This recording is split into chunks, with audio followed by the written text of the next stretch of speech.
Hello and welcome to the Recursion Cafe, where we play games from the discard pile. In today's game of Unmatched, we have Ema on the left and Dan on the right. Ema is playing with the Raptors, hyper-aggressive glass cannons. There are three of them. They are melee fighters with 7 health each and 3 movement. They add +1 value to their attacks for each other Raptor adjacent to the defender, so they really like flanking and surrounding the opponents.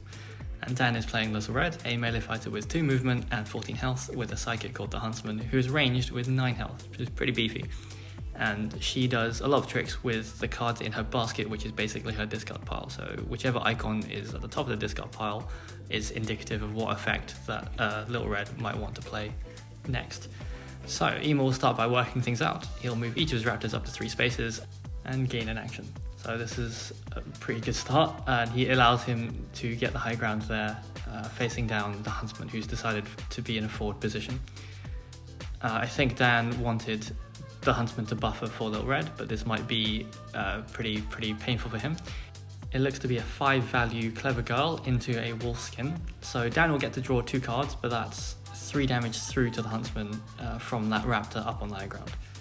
So already 3 damage through, down to 6 health on the Huntsman. Hopefully Dan drew more defense cards for the Huntsman, because otherwise he's gonna eat it. It doesn't look like it. So here's a 4 value They Remember into the Huntsman, and Ema will gain an action. So still on 2 actions, lots of action gain on the Raptor side. Here's another They Remember, and that's the Huntsman gone turn 1. Overkilled with for 2 damage there. So that's not great for Little Red, because that means all of her healing is gone. Those are the 2 Huntsman schemes that give her potentially 4 health back, but that's done.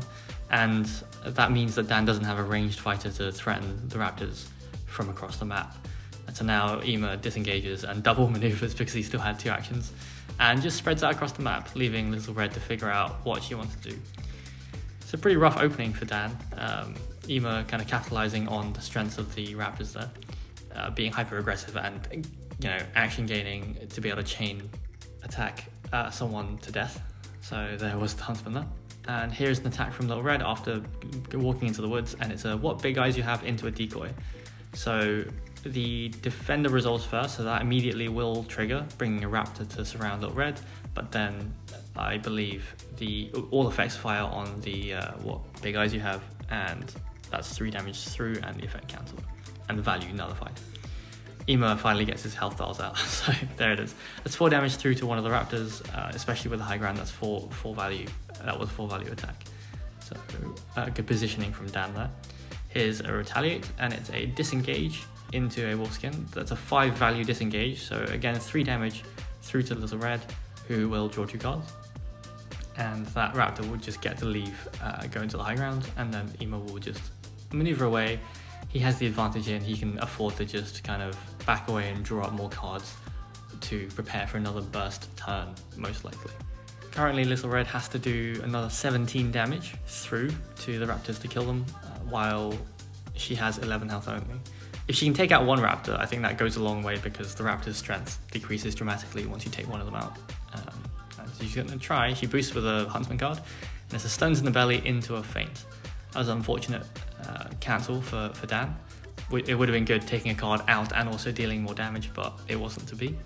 That said, if I remember correctly, the Raptors only have something like 10 defense cards, including versatiles in their deck, so any attack that takes those out of hand is pretty good for Dan to capitalize, hopefully running Ema out of defenses. It looks like he's got at least a few cards in hand, but the Raptors like having cards in hand to be aggressive, and it looks like he only has 3, so yeah, the Raptors are definitely on the defense at the moment. That being said, the Raptors are 3 movement to Little Red's 2, and on such a big map like this, it's really going to benefit Ema to kind of dance out of range. Even a single maneuver means that Dan will have to boost Little Red's movement to catch up. Fortunately for Dan, in a way, all of the Huntsman cards are dead now, so they're just free boosts whenever you get them into hand. For better or worse, that's just like an easy decision point at least. And if you're playing like a long series of games, like in a tournament kind of setting, having less mental load for those decisions is kind of helpful, at least. Trying to make the best of a less than ideal situation, I suppose. So Dan has his pick. It looks like the damaged Raptor is all the way at the back, which is good positioning by Ema. And Dan will boost into range and play Never Leave the Path to deal 2 damage to 2 of the Raptors. So that's pretty solid value there. Never Leave the Path, amazing crowd control against multiple opponents. So really nice. And especially as you can kind of damage from range, which you don't normally expect out of a melee fighter. So we're down to 5 health, 7 health, and 1 health on one of those Raptors. Dan's pretty close there. Here is a boost with a feint, which is interesting. He just needed the 1 value, I suppose. And he wants to be hyper aggressive, as you can see. Surrounds Little Red on the pyramid, and we'll see what attack comes next. Interestingly, Dan probably wants to cancel this, to cancel the action gain, but he won't get the ignore value clause on his cancel card. It's an ambush into what's that in my basket. So that's a 4 value ambush natively, and it will ditch a card out of Dan's hand, which is a what a terrible big mouth you have. So that's an additional 2 value. So that's 2 damage into Little Red, but I mean, it could have been way worse, I suppose. And the what's that in my basket is her biggest defense card. So well played there. And it also means that she can trigger any effect because she's got all 3 symbols in her basket. So on the return shot, it's a Stones in the Belly, good value. It's a 3 value Stones in the Belly natively, and it will steal a card out of Ima's hand.